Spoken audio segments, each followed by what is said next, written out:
좀 마른 쪽에다가 가운데다 안 하고 이쪽으로 하겠습니다. 자, 6번. 딱 보니까 몇 단계예요? 거짓말 마시고 3단계입니다. 그러니까 3단계냐 4단계냐 요 파악을 빨리 할 수 있어야 돼요. 그러면은 초에 APK 말에 APK 그 다음에 비용수익 하면은 손익 이렇게 나오죠. 자, 시작합니다. 기초의 자산은 85,000원,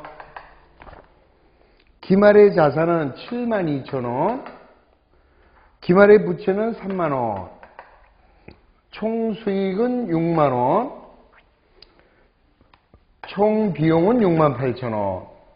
그러면서 물어보는 게 기초의 자본이 얼마냐 이렇게 물어보고 있어요. 그러면 할 수 있는 거는 3개에서 2개 알면 할 수 있다. 그럼 얘가 42,000원이 되는 거 알 수 있죠? 왜요? 자산은 얘 더하기 얘니까. 그 다음 수익은 6만원인데 비용이 68,000원이면 8,000원의 손실을 봤다라는 것을 알 수 있죠. 그럼 이제 그 다음에는 얘와 얘의 비교예요. 얼마를 갖고 시작했는데 8,000원 손해를 봐서 42,000원이 됐다면 기초자본이 더 크다라는 거 알 수 있죠? 얼마? 8,000원 더 큽니다. 그래서 5만원이었다라는 것을 찾아내는 거죠. 이 어떤 분들은 이게 34,000원 이래가지고 틀린 분이 있어요. 34,000원이 42,000원 되면 이익이지. 손해가 났다는 거는 기초자본이 더 컸다라는 거죠. 자, 우리 또 시험 볼 때는 예를 물어볼 수 있습니다. 그러면 기초의 부채는 35,000원이 정답이 되는 것이다. 넘어갑니다. 시험 볼 때는 이걸 그려가는 거예요. 당연하죠. 이게 만약에 시험 문제에 나왔다 그러면은 요거를 얼른 그려가지고 여기서 빨리 해야 그래야 시간을 1분 안에 할 수가 있는 겁니다. 그러니까 충분합니다. 아직까지는 여러분들이 연습을 안 하셔서 그런 거고 1분 안에 당연히 계산기 갖고 가셔야죠. 시험장에. 여기 보세요. 계산기 가져가는 겁니다. 그럼 뭐 이거 계산하는데 얼마나 걸려요? 얼마 안 걸려요? 그러니까 앞으로는 여러분들이 계산기를 자꾸 연습하셔야 돼요. 특히 그냥 눈으로 푸시면은 회계는 절대 안 되는 게 계산 문제가 반이에요. 그럼 40문제 중에서 20문제 정도가 계산 문제인데 그러면 연습을 하셔야죠. 그래서 하면 충분히 가능합니다. 자, 7번입니다. 다음 중 혼합거래에 해당하는 거. 자, 우리는 거래의 종류에는 크게 교환거래, 손익거래, 혼합거래. 교환거래는 자산이나 부채, 자본에만 증강. 손익거래는 수익과 비용. 혼합거래는 교환거래와 손익거래가 동시에 발생한 것이다. 그럼 1번. 미수 수익을 현금으로 회수하였다. 그러면 미수 수익을 현금으로 회수하면 현금이라는 자산이 증가되면서 자, 받아야 될 돈 미수 수익이 없어졌어요. 그래서 여기서 중요한 게 수익은 수익이지요. 그런데 미수 수익은 아직 못 받은 수익이기 때문에 자산이다라는 것을 이해하셔야 돼요. 그러니까 수익이라고 해서 다 수익이 아니라 앞에 혹이 붙었잖아요. 요게 없으면 수익이지만 그러면 손익거래가 되지만 이 경우에는 못 받은 수익을 받은 거니까 자산으로 받은 거다. 그래서 1번은 교환거래가 된다라는 것을 이해하시면 됩니다.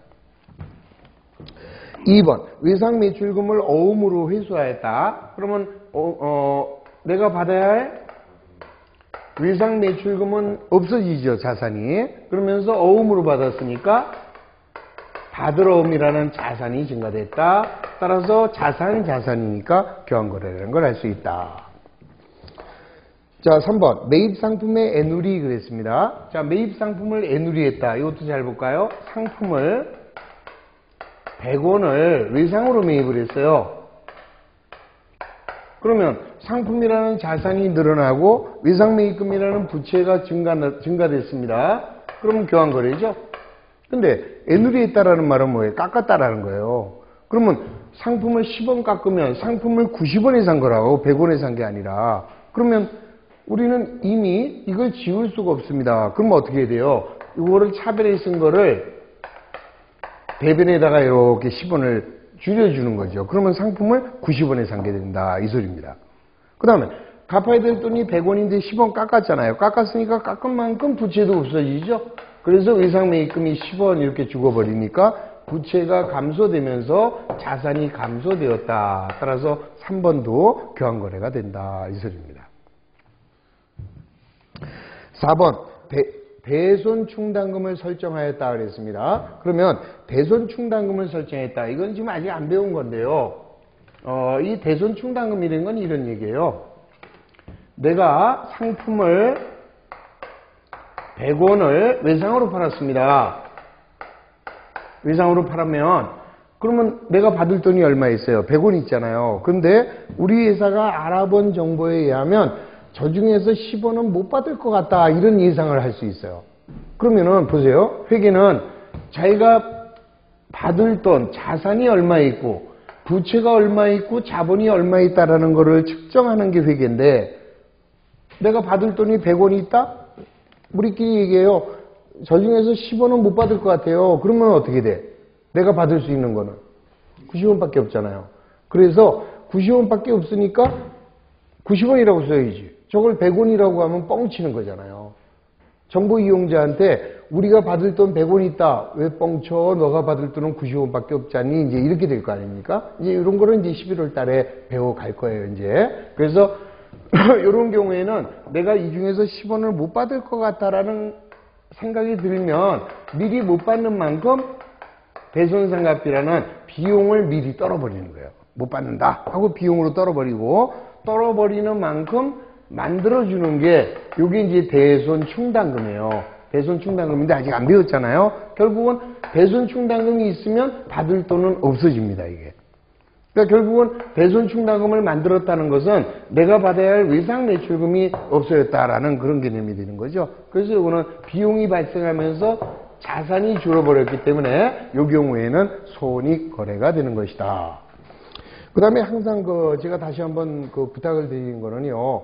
이게 지금 여러분들도 같이 공부하지만 지금 동영상으로 또 공부하시는 분들도 있습니다. 근데 이제 여러분들 앞에 마이크가 딱 하나씩 있다면 마이크에다 질문하시고 그럼 제가 설명드리면 좋은데 여러분들이 질문하는 게 동영상 공부하시는 분들한테는 무슨 말인지 못 알아듣고 흐름이 깨져버리잖아요. 이게 수업을 할 때. 그래서 제가 문제 푸는 시간을 자주 드리는 편이니까 문제 풀으실 때 궁금한 게 있으면 저한테 질문해 주시면 그 질문을 어떤 질문을 여러분들이 이렇게 하셨다 하고 다시 제가 설명을 드리면 그러면 강의도 원활하게 돌아가면서 여러분들이 궁금한 것은 해결이 될 수 있다. 이렇게 하시겠습니다. 자, 5번. 차입금과 이자를 현금으로 지급했다. 그러면 차입금과 빌린 돈과 이자를 줬다면 차입금 100원을 현금으로 줬습니다. 요걸 주면서 10원의 이자를 현금으로 줬어요. 그러면 이자 비용을 현금으로 지급했다면 차입금을 갚는 것은 교환거래지만 이자를 주는 것은 무슨 거래예요? 손익거래죠. 요 두 가지가 교환거래와 손익거래가 동시에 나왔기 때문에 요것이 바로 혼합거래다. 이 소리입니다. 그러니까 하나의 거래에서 교환거래하고 손익거래가 동시에 발생하게 되면 요거를 우리는 혼합거래라고 한다. 이렇게 이해하시면 되겠습니다. 자, 따라서 7번에서 1번은 교환거래, 2번도 교환거래, 3번 교환거래, 4번은 손익거래, 5번이 혼합거래가 된다. 이렇게 되겠죠? 해답이 하나 틀렸네요. 그죠? 해설해 보시면 5번 차입금과 이자를 현금으로 지급했는데 손익거래라고 나왔네요. 자, 혼합거래입니다. 5번은 고쳐주시고. 자, 8번. 다음 중에서 부기의 주목적은 뭐냐? 부기의 목적은 딱 두 가지죠. 부기의 목적은 일정 시점에 재무상태를 파악하고 일정 기간에 경영성과를 측정하는 것이 부기의 목적. 그에 비해서 회계의 목적은 뭐예요? 회계의 목적은 정보의 제공이다. 정보의 전달이다 그랬죠? 기업 실체와 관련하여 합리적인 의사결정을 할 수 있는 정보를 제공해 주는 게 회계의 목적. 자, 따라서 부기의 주목적은 몇 번이 돼요? 3번이 되겠네. 기업의 재무상태와 경영성과를 파악하는 것이다. 그러면 1번. 자, 기업의 이해관계자에게 유용한 회계정보를 제공한다. 이런 것들은 회계의 목적이다. 자, 9번. 다음 중에서 실제 계정과 거리가 먼 거다 그랬습니다. 그러면 우리가 계정을 우리가 두 가지로 나눴죠? 하나는 실제로 존재하는 계정, 영구 계정이다. 그 다음에 이제 이름뿐의 계정, 명목 계정이다. 임시 계정. 그래서 실제 계정은 자산이나 부채, 자본을 말하는 거고, 명목 계정은 수익이나 비용을 말하는 것이다. 그러면 1번 미지급 임차료 보세요. 임차료 하면은 비용이지만 임차료를 아직 안 줬대. 아직 안 줬으면 부채죠. 앞에 혹이 붙으면 아직 안 준 집세 그랬으니까 줘야 된다. 갚아야 된다. 그래서 부채가 됩니다. 단기 대여금 빌려준 돈 자산, 외상매입금 부채, 선급보험료 보험료는 비용인데 먼저 줬어요. 먼저 줬으면 자산이에요. 만약에 아직 안 줬다. 미지급 보험료. 그럼 부채가 되는 거고. 그 다음 매출원가. 매출원가는 비용이죠. 우리가 이번에 어떠한 물건을 팔았는데 그놈의 원가 그랬으니까 걔는 비용. 그러면 여기서 실제 계정과 거리가 먼 거 그랬으니까 답은 5번이 정답이 된다. 자, 문제 10번입니다. 다음 자료에 의하여 기초의 부채 총액을 계산하라. 딱 보니까 뭐가 나왔어요? 리을번에 보니까 단기 중에 현금을 인출했다 이런 말이 나왔습니다. 그러면 몇 단계예요? 자, 이제는 4단계로 가게 되는 거다. 그러면 4단계는 이렇게 되죠. 초 A, P, K K죠. 자, 요 K가 1로 내려옵니다. 그리고 플러스 마이너스 바뀐 K. 그 다음에 말이죠. 말에 APK. 그 다음에 IS입니다. 비용 수익. 이렇게 들어가고 이제 하나씩 정리해 봅니다. 그러면 기말의 자산은 300이다. 기말의 부채는 160. 기초의 자산은 140. 단기 중에 현금을 20만원 인출해 갔다. 이게 기초의 자본이에요. 원래가 기초 자본인데 여기서 뭐가 있어요? 추가 출자하거나 아니면은 유상증자를 하게 되면 자본은 더 늘어나게 돼요. 근데 이거는 빼갑니다. 빼가는 걸 인출이라고 하고 또는 유상으로 감자했다라고 하고 또는 현금으로 배당을 해주면 자본은 줄어들게 되는 거죠. 그래서 이게 자본의 마이너스가 된다.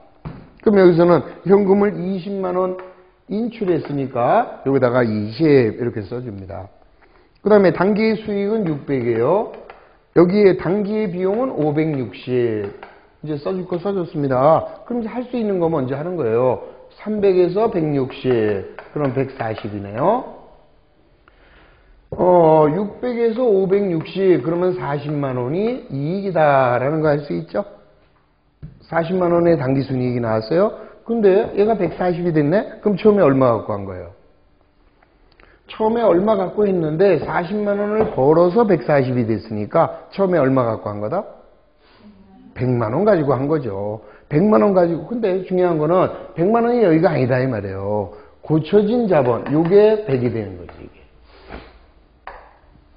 그래서 100이 140이 되면 40을 버는 거죠. 자, 그 다음에 이제 중요한 게 요게 100입니다. 얘는 없어요. 그럼 얘는 120이죠. 그래서 원래의 자본은 120이었는데 처음에 자본은 120인데 20만원 빼갔어요. 그래서 결국 100만원을 가지고 했는데 140이 됐으니까 40만원 벌었다 이렇게 되는 거죠.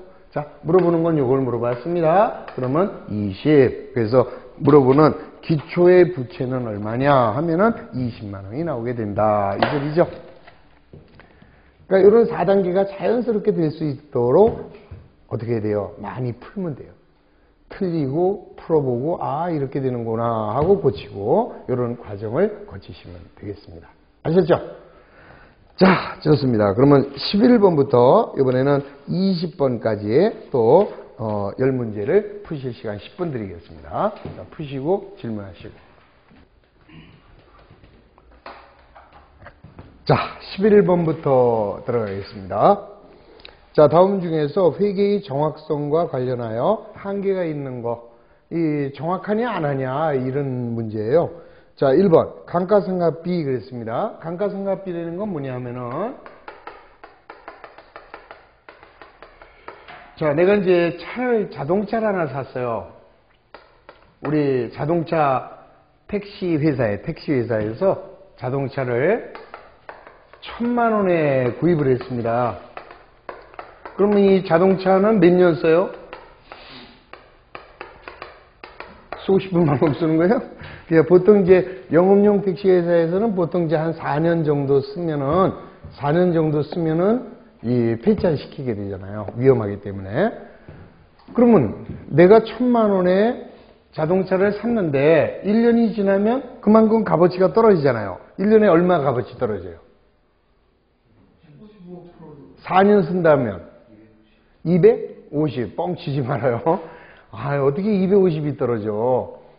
원래 초기에는요. 그러니까 그 250이라는 걸 정확하게 산정할 수가 없습니다. 이거는. 왜냐하면 감가상각하는 방법이 여러 가지예요. 지금 그냥 똑같이 요거를 4년으로 나눈다. 그건 정액법이라고 해서 그러면 250이지만 그 250이라는 거는 쟀어요. 그거를 정확하지 않은 거다. 이 소리죠. 그래서 그 기업 나름대로 정액법으로 할 수도 있고 정률법으로 할 수도 있고 연수합계법으로 할 수도 있고 그런 건 이제 앞으로 배우게 되는 거죠. 이중채간법을 배우게 되고. 그래서 하여튼 좌우지간에 하여튼 우리는 정액법을 택해서 250만 원을 감가상각을 한다면 1년 지나면 이거 750짜리입니까? 아니죠. 그냥 가상의 숫자를 만들었을 뿐이지 정확한 금액이 아니다. 그래서 정확성과 관련하여 한계가 있다면 답은 1번이 되는 거다. 이 소리죠. 그러나 2번 미지급 급료. 자, 우리가 종업원에게 100만 원의 월급을 주는데 60만 원만 줬어요. 그럼 40만 원 아직 안 줬죠? 그럼 정확하잖아요. 3번 미수이자. 자, 이자 20만 원 받아야 되는데 아직 못 받고 있습니다. 그럼 못 받을 돈, 더 받을 돈 얼마예요? 20. 정확하잖아요. 선급보험료. 보험료 예를 들어서 10만 원을 줘야 되는데 20만 원을 줬다. 그럼 얼마 먼저 줬어요? 10만 원 먼저 줬죠? 그 금액도 정확하다. 선수임대료. 먼저 받은 집세니까 그런 것들은 정확한 금액이 되는 거죠. 그래서 금액과 정확성하고 한계가 있는 거 그러면은 1번이 정답이 된다. 12번. 다음 중에서 회계상의 거래에 해당하는 것으로 짝지어진 거. 자, 우리가 이제 거래라고 하는 거는 자산이나 부채나 자본의 증감 변화가 있으면 거래죠. 자, 그러나 뭐 계약을 하거나 약속을 하거나 주문을 하거나 보관하거나 채용한 거, 이거는 거래가 아니다라는 거. 자, 기억번. 갑회사와 상품을 구입하기로 계약을 하였다. 계약을 하면 거래가 될 수 없죠. 자, 수탁상에게 매입을 위탁하였다. 이것도 매입을 부탁한 거니까 거래가 될 수 없는 것이다. 3번. 화재로 인하여 시가 40만 원의 상품이 소실됐다. 그러면 40이라는 상품이 감소되고 그만큼 비용이 발생했다라는 거 알 수 있습니다. 종업원에게 25만 원을 주기로 하고 채용했다. 아직까지 거래가 될 수 없습니다. 미음. 1년분 보험료를 먼저 줬다. 당연히 보험료라는 비용이 발생했고 현금을 줬으니까 자산이 감소됐습니다.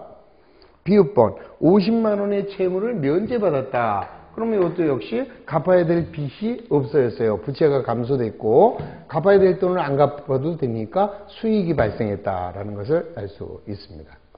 그래서 뭐 거래에 해당하는 거 3개, 아닌 거 3개 이렇게 해서 찾아낼 수 있습니다. 자, 13번. 어떤 상점의 기말의 장부를 조사했더니 기초의 자산이 123입니다. 자, 중간에 봅니다. 3단계, 4단계. 4단계. 어떻게 알았어요? 네, 유상증자가 나와 있습니다. 그럼 이제 4단계로 한번 또 정리를 해보죠. 4단계로 가면 A, P, K, K 플러스 마이너스 K1, A, P, K, 비용 수익. 나온 대로 씁니다. 기초의 자산은 123. 그 다음 기말 자산은 168. 기말의 부채는 36. 수익은 369. 비용은 315. 자, 유상으로 증자했답니다. 유상 증자는 이 자리로 가야죠. 이 자리로. 자, 주의할 게 뭐 있어요? 무상 증자나 무상 감자, 그 다음에 주식의 배당, 요거 세 개는 삐끼, 요거를 뺀 나머지는 다 기록을 하는 것이다.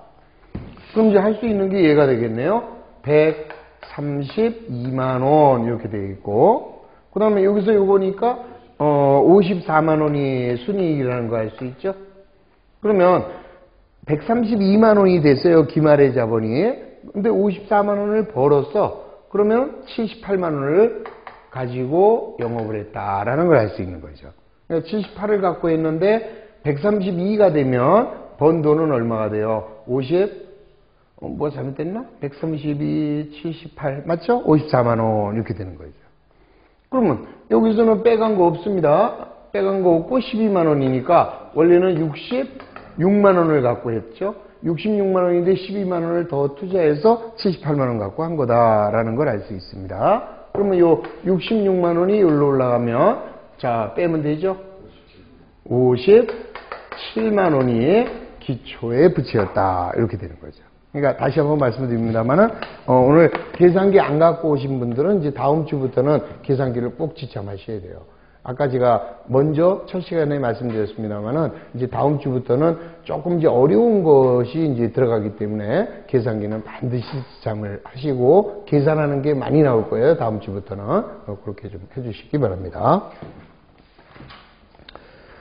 14번 다음 중에서 거래를 기록하더라도 자산이나 부채나 자본 총액의 변동이 없는 것은 무엇이냐? 자, 자산이나 부채나 자본의 변동이 없대요. 자, 먼저 1번 봅니다. 건물을 장부가액 이상으로 매각을 하였다. 그러면 분기를 해보는 거예요. 100원짜리 건물을 얘를 장부가액 이상을 받고 팔았으니까 120원에 파는 거지. 더. 그러면 여기서 유형자산을 팔아서 생긴 이익, 유형자산 처분이익이 20원 이렇게 됩니다. 그럼 결국 어떻게 됐어요? 자산이 20원이 늘어난 겁니다. 이거 자산이고 이거 자산이잖아요. 자산이 20원 늘어나면서 수익이 발생하였다. 이렇게 되는 거죠. 2번 신주를 발행하여 주주들로부터 자본금을 현금으로 불입받았다. 그러면 현금이 100원, 자본, 주식을 발행했대요. 그러면 자본이 늘어납니다. 자본금 100원. 그러면 자산도 증가돼 있고 자본도 증가돼 있죠. 3번 토지를 취득하고 수표를 발행하였다. 그러면 이번에는 토지라는 자산이 늘어나면서 수표를 발행했으니까 당좌예금이라는 자산이 감소됐어요. 그러면 100원이라는 자산이 늘어나면서 100원이라는 자산이 감소됐으니까 증감 변화가 없다라는 것을 찾아낼 수 있는 거죠. 자산이 늘고 자산이 줄었잖아요. 오케이? 예? 무슨 말인지 이해가 안 돼요? 다시 한번 토지를 취득했습니다. 그럼 토지를 취득했으면 토지라는 자산이 100원 늘어났잖아요. 수표를 발행했으면 당좌예금이라는 자산이 100원 줄었잖아요. 그러면 자산이 100원 늘어났다가 도로 100원이 줄어버렸으면 자산의 증감 변화가 없다 이 소리잖아요. 그래서 답은 3번이다 이 소리죠.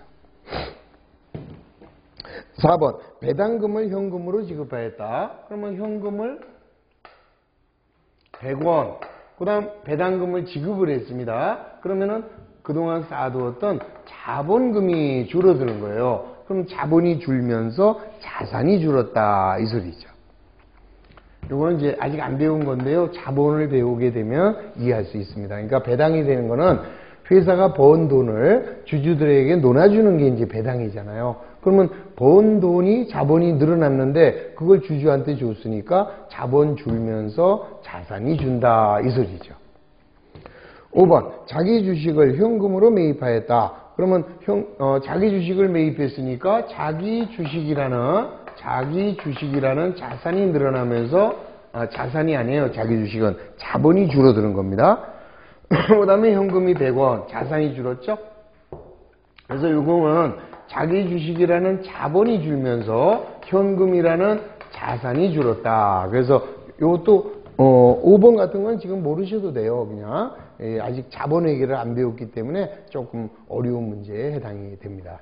하여튼 일단 3번만 잘 이해하시면 돼요. 그러니까 토지를 취득하면 자산이 늘어났고 그 다음 수표를 발행했으면 당좌예금이라는 자산이 준다. 자산이 100원 늘었다가 자산이 100원 줄었으니까 아무런 변동이 없다. 그래서 3번만 정답이 됩니다. 자, 15번 보면은, 자, 요거는 4단계입니다. 자, 4단계를 또 그려볼까요?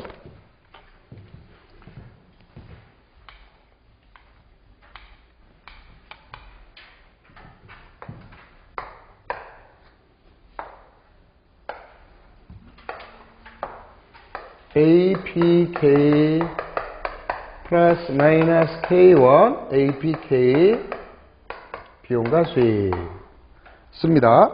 자, 단기에 매출했다. 이거 좀 잘 보셔야 돼요. 상품을 팔면 수익이에요. 그 다음에 매출원가는 비용이에요. 그러면 600만 원짜리를 900에 팔은 거라. 그래서 300만 원 이익이 생긴 거다. 이 소리죠. 그 다음에 기타 비용이 100만 원이고 그 다음에 기타 수익도 100만 원이다. 그 다음에 기초의 부채는 400이고요. 그 다음에 기말의 부채는 600이다. 기초의 자산은 900이고요. 기초의 자산은 900이고 기중의 유상증자가 100. 기중의 인출의 관계 50 이렇게 됐습니다. 나온 거 다 들어갔죠? 자, 그러면서 얘가 얼마냐 이렇게 물어봤어요. 그럼 여기서 할 수 있는 건 900에서 400 하니까 500이 기초의 자본이었죠 원래. 500을 내리면 500에서 100을 더 추가로 추가했어요. 그럼 600 갖고 했는데 50만 원 빼갔습니다. 그러면 550 갖고 한 회사 이거죠. 550 갖고. 근데 얼마를 벌었어요? 300을 벌었네? 1000만 원 수익이 들어왔고 700의 비용이 생겼으니까 우리 회사는 300만 원의 이익이 생겼다라는 거 알 수 있죠? 그럼 기말 자본은 얼마? 거짓말 마시고 550 갖고 했잖아요. 그런데 300을 벌었잖아. 그럼 얼마가 돼요? 850이 되는 거죠, 자본이. 550 갖고 했는데 850 됐으니까 300만 원 늘어난 거다. 이 소리죠? 근데 물어보는 건 얘를 물어봤어요. 자산은 얘 더하기 얘다. 그러니까 두 개 더하면 1450만 원이 답이다. 그러니까 이 3단계, 4단계가 자유롭게 돼야 된다. 근데 그건 어떻게 하면 돼요? 많이 하면 되는 거다. 자꾸 해봐야 돼요. 틀리면 어떻습니까? 아, 이렇게 되는 거구나 하고 원리만 이해하신 다음에는 풀어야죠, 자꾸. 넘어갑니다. 16번. 현금 20억과 차입금 10억을 가지고 영업을 한 결과 첫 해에 5억의 당기순이익을 얻었다. 그러면 기업주의 회사 자산에 대한 청구권은 얼마인가? 말이 어려운 겁니다. 무슨 말인지 모르죠? 아주 쉬운 얘기예요. 처음에는 이 용어 때문에 좀 헷갈리는데 무슨 말이냐? 처음에요. 현금이 20억이 있대요. 그 다음에 차입금이 10억이 있대요. 그럼 우리 회사 자본은 얼마예요? 자본. 얼마? 10억이지 뭐예요. 그러니까 남한테 빌린 돈 10억과 자기 돈 10억 갖고 20억 갖고 영업을 한 거다. 이 소리잖아요. 이해가 됐죠? 그런데 첫 해에 5억의 순이익을 얻었다. 그럼 10억 갖고 했는데 5억의 순이익을 얻으면 기말자본은 15억 될 거예요. 10억 갖고 했는데 5억 벌었으면 15억이 되잖아요. 그럼 문제가 요구하는 게 뭐예요? 기업주의 회사 자산에 대한 청구권. 그게 지자본이죠. 기업주가 내 돈 내놔 이렇게 얘기합니다. 그럼 자기 돈 얼마예요? 예? 처음에 10억 갖고 했는데 자기 돈이 10억인데 5억 벌었잖아요. 그러면 자기 돈은 얼마? 그럼 답은 15억이지 뭐예요. 뭘 고민하고 있어요. 아시겠지? 그러니까 소유주의, 기업주의 회사 자산에 대한 청구권, 이건 소유주 지분을 물어보는 거죠. 그럼 소유주 지분은 15억이다 이 소리입니다. 간단한 이야기.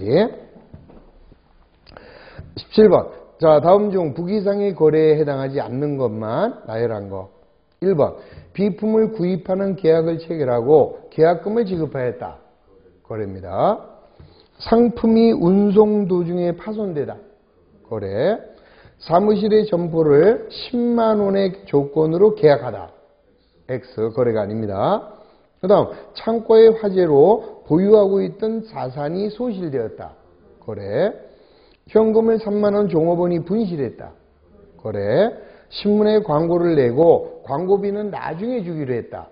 거래죠. 비용이 발생하면서 부채가 늘어났습니다. 자, 기업주 부인이 기업의 현금을 5만 원 가져가였다. 거래입니다. 자, 기업주의 부인이 가져간 건 기업주가 가져간 거죠. 따라서 자산이 줄고 자본이 줄어들었다라는 걸 알 수 있고, 자, 따라서 부기상의 거래에 해당하지 않는 것은 디귿번 하나밖에 없다. 자, 18번. 다음 중 하나의 거래에서 동시에 나타날 수 없는 거. 이건 이제 뭐예요? 거래의 판례서를 봅니다. 자산의 증가, 감소, 부채의 증가, 감소, 자본의 감소, 증가, 비용의 발생, 수익의 발생. 자, 1번. 부채가 증가되면서 비용이 발생한다. 오, 되네. 부채의 증가, 비용의 발생. 그 다음, 비용의 발생과 자산의 감소. 됐네요. 비용이 발생하면서 자산이 감소됐다. 부채가 감소되면서 수익이 발생한다. 오케이? 부채의 감소, 수익의 발생. 4번, 비용이 발생하면서 부채가 감소된다. 안 되죠? 비용이 발생하면 부채가 늘어나야지. 비용이 발생하면서 부채가 감소될 수는 없다. 그래서 답은 4번.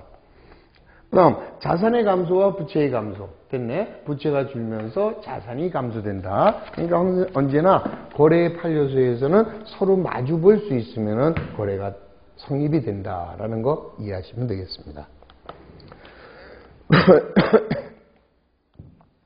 19번. 다음 중 교환거래에 해당하는 거. 자, 우리 한번 쭉 내려가면서 교환거래는 뭐예요? 자산이나 부채나 자본에만 증가한 변화가 있는 것이다. 그러면 1번 현금을 10만 원 증여받았다.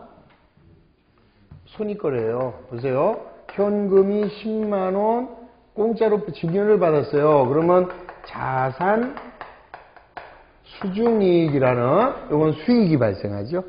그래서 자, 1번은 손익거래가 되는 것이다. 자산이 늘어나고 수익, 이익이 생겼다. 이 소리입니다. 2번, 대여금 30만 원이 회수불능되다. 그러면 대여금이 없어졌어요.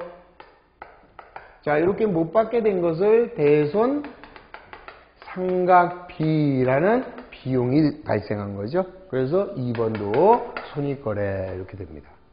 그러니까 비용이 발생했으니까 비용만큼 자산이 감소된 거다. 자, 3번. 외상매출금 20만 원 중에서 10만 원은 동점이 발행한 수표로 받았고 10만 원은 당점이 발행한 수표로 받았다. 아이고 지겨워 죽겠네. 무슨 말인지 또 모르죠. 자, 이건 뭐냐면은 내가 이제 거래처에다가 외상으로 팔았는데요. 외상매출금 20만 원을 회수했습니다. 물건을 팔았어요. 그랬더니 걔가 10만 원은 여기서 이제 다음 주에 배울 건데요. 이게 회계에 보면은 당점이라는 말이 나오고 동점이라는 말이 나와요. 그럼 꼭 기억하세요. 자기를 당점이라고 그래요. 자기를. 그리고 타인을 동점이다 이렇게 얘기해요. 물론 냉정하게 얘기한다면은 동점이 왜 타인이겠습니까? 근데요. 일반적으로 동점 그러면 같은 상점이다 이 소리예요. 그럼 내가 A 상에다가 상품을 매출하고 대금은 동점이 발행한 이렇게 하면 그 같은 상점이 발행한 이 소리거든. 그러니까 아예 그런 거 따지지 말고 당점 그러면 자기가 되고요. 동점 그러면 남이다. 이렇게 생각을 해라 이 소리예요. 그럼 여기서 10만 원은 상대방이 발행한 수표를 받았잖아요. 그럼 나 그 수표 가지고 어디로 갈래요? 은행에 가죠? 은행에 가면 나 뭐로 줘?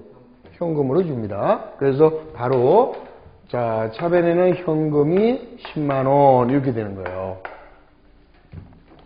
그 다음에 나머지 10만 원은 당점이 발행한 수표다. 내가 발행한 수표를 내가 받았다 이 소리예요. 그럼 그때는 내가 발행한 수표를 내가 받으면 당좌 예금이 늘어나는 거지. 이렇게 한번 다시 한번 개념을 보세요. 그래서 이게 교환거래예요. 이게. 근데 이거를 다시 정리하면 보세요. 내가 상품을 매입했습니다. 상품을 10만 원 매입하면서 상대방한테 수표를 발행해 줬어요. 그럼 수표를 발행했다는 거는 내 예금에서 빼가라고 준 거 아니겠어요?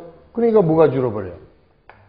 내 당좌 예금이 10만 원 줄어듭니다. 걔 보고 찾아가라고 준 거예요. 근데 그 다음날 얘한테 상품을 팔았어요.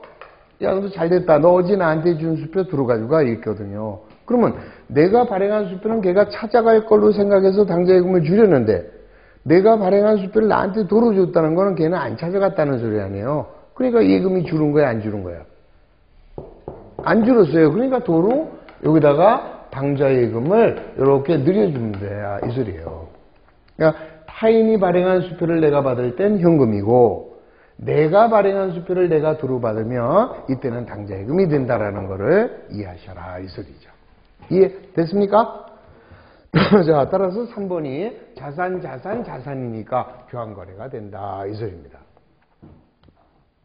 4번 상품 25만 원이 화재로 손실되었다. 그러면 상품이라는 자산이 25만 원 나가면서 재해 손실 무슨 거래죠? 손익거래가 된다. 비용이 발생했으니까. 그 다음에 원가 20만 원짜리 컴퓨터를 5만 원에 팔고 대금은 월 말에 받기로 하였다. 자, 이것도 분개해드리면 이렇습니다. 내가 20만 원에 구입했던 사무실 집기 비품을 20만 원 팔았어요. 20만 원짜리 없어졌습니다. 근데 얼마에 팔았어요? 5만 원에. 근데 아직 대금을 못 받았으니까 받을 돈 미수금이 5만 원이다 이 소리죠. 그럼 우리는 유형자산에 처분을 해서 손실이 얼마 나왔습니까? 15만 원 나온 거다 이 소리죠. 이해가 됐습니까? 그럼 여기서 보시면 비품을 파는 거는 교환거래인데 손실이 생겼으니까 손익거래예요. 교환거래와 손익거래가 동시에 발생했으니까 요거는 혼합거래가 된다 이 소리죠. 무슨 뜻인지 이해하셨습니까? 자, 20번 다음 중 손익거래인 것은 1번 대여금을 5만 원 회수하고 이자로 현금을 받았다. 그럼 대여금을 회수하는 것은 교환거래네. 이자를 받는 것은 손익거래고 두 개가 동시 혼합거래. 2번 가페사와 A 상품을 구입하기로 계약하였다. 거래가 아니다. 3번 상품을 2만 5천 원 매입하고 5천 원은 현금, 잔액은 외상. 이거는 교환거래죠. 상품이라는 자산이 늘어났고 5천 원이라는 현금이라는 자산이 감소됐고 부채가 증가됐어요. 자산, 부채, 교환거래. 4번 우표 2만 원을 현금으로 구입하였다. 그러면 우표라는 통신비가 발생한 거죠. 뭐 얘는 소모품비로 해도 되고요. 잡비로 해도 되고 우표값 이건 뭐 통신비로 해도 되고 자 따라서 비용이 발생했고 현금이 나갔으니까 자산의 감소로서 4번 이게 손익거래다. 5번 외상 매출금 1만 원을 현금으로 회수하였다. 그러면 이거는 교환거래죠. 현금이라는 자산이 늘어나고 외상 매출금이라는 자산이 감소됐으니까 교환거래. 그래서 손익거래에 해당하는 것은 4번만 정답이 되는 것입니다. 이해하셨습니까? 자, 이렇게 해서 오늘 20번까지 했고요. 자, 숙제 내드리겠습니다. 이제 21번부터 40번까지 요거는 여러분들이 숙제로 해오시고 이제 다음 주에는 요거 먼저 풀어드리고 그 다음에 보충 프린트로 수업을 진행하도록 그렇게 하겠습니다.